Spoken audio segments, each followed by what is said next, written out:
What is up, my friends? Welcome back to another video. And today I want to take you through a very simple concept, and that is how to actually expand past your first melodic idea. Because I think a lot of places where people get stuck is how do I actually take, my first piece of, or my first section of music and then expand beyond that. I don't know how to actually develop a new melody and a new theme after my first theme. So I'll give you a couple things you can think about, two things that will inspire you to try a new melody, and two practical ways of how to actually twist your original melody around so that you can actually come up with something a little bit fresher. But before we do that, though, in case you're wondering about the basics of music theory fundamentals and you're not really sure if you're missing any holes in your knowledge, I want to give you a completely free guide called Music Theory Fundamentals. And it takes you through the most common things you need to know, like scales, chords, triads, harmony, and how that all applies together. So while we're talking through this stuff, you'll actually understand what we're talking about all the way through. And it's very important as composers to have some degree of music theory knowledge in our brains, I think, in order to write efficiently and write smoothly without getting stuck. So I want to give that to you absolutely free if you're interested. Just click the link in the box below and it'll take you straight there. So let's kind of talk about how to influence a different melody, how to actually change up and add some variation to our main melody. Well, the first thing I want to talk about is starting in a different register compared to your original melody. By register, we just typically mean octave. Okay, so let's say if I'm writing something in C major and this is my basic idea, let's say, let's repeat that, and then let's expand this slightly.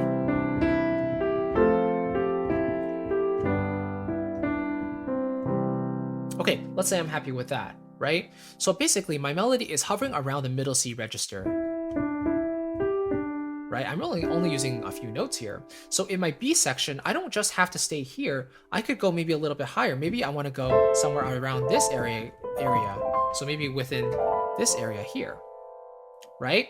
And so that can automatically start giving me some new ideas. And as a result, I'm going to have to probably fix my chords and change it up a little bit to fit what's within the melody there too.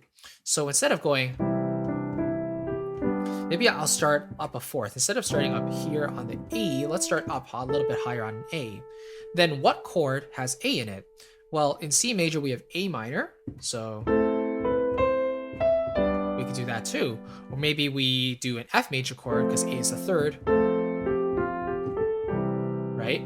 But basically, let's just say very simply, let's find any chord that fits whatever melody note you want to start on that's either higher or lower than your original melody. So I started on E originally, so maybe let's start now on a B.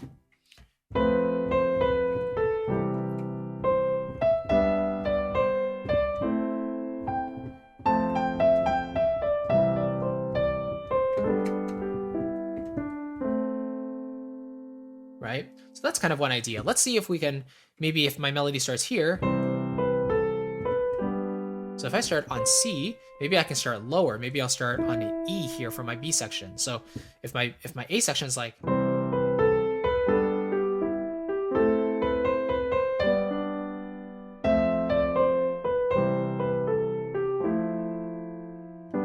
let's say my B section is starting a little bit lower. Maybe I'll do E minor here so it's a little darker.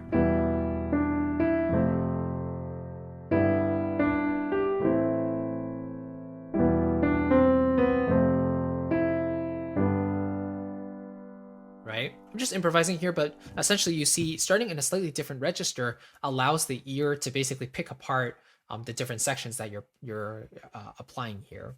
So that's kind of one thing you can try, is starting in a slightly different register. You can go as far as like an octave, but usually within a fourth to a sixth is a pretty good range to go to. The other thing you can also try is taking your original theme, but inverting it so that the melody is going downwards instead of upwards, or upwards instead of downwards. So let's say my melody is going, right? Maybe we want our B section to kind of sound similar to that, but let's try flipping the melody around. So instead of going down and then back up and then back down, let's go up first. And so we go up, down, and then back up. We're literally mirroring it, So we're inverting it. So then it would sound like more like.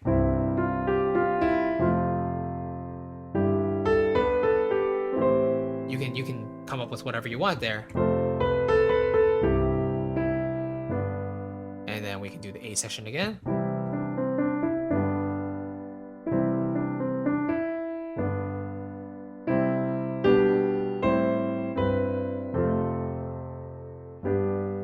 Right?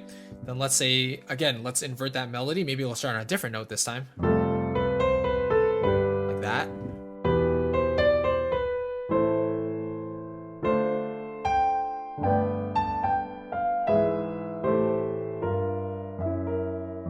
Whatever it is. So that's the second way you can think about it.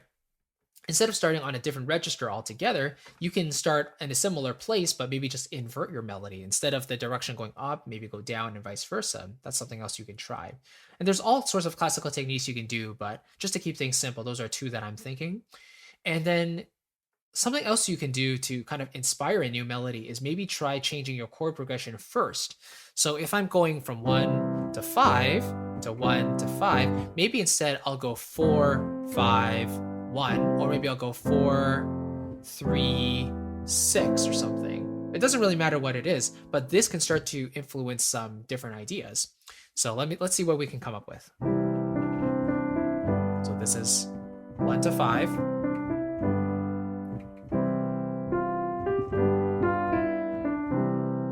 Now let's change things up. Let's do 4, 5, 6.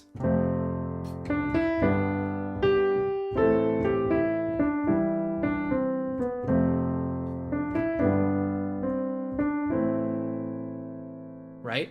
The harmony is taking us on a different journey. So I want to respect that by twisting their melody around a little bit. Okay, that's one thing you can do. The other thing that could inspire you is literally change keys altogether. So if, let's say I want to go from C major to D major. So maybe here's the melody.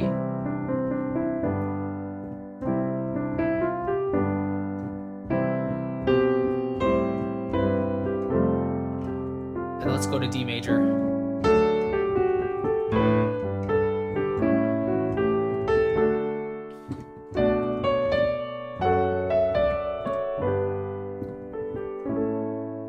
And this is great because you can literally hear the differences between these two keys. So that might kickstart some new ideas. Some people tend to write differently when they're in a certain key over another. So this is especially good for those type of people. But anyways, I hope though that kind of gives you a couple of ideas. So practical things you can do with the melody, first of all, is to start in a different register altogether. You maybe within a third to a fifth or something. Or you can invert the melody. So instead of going up, you go down in the direction of the notes. And then two other things that can maybe motivate you is number one, trying a different key altogether. Maybe go to a completely unrelated key like C to C sharp major or C to E flat major or something. And then the other thing is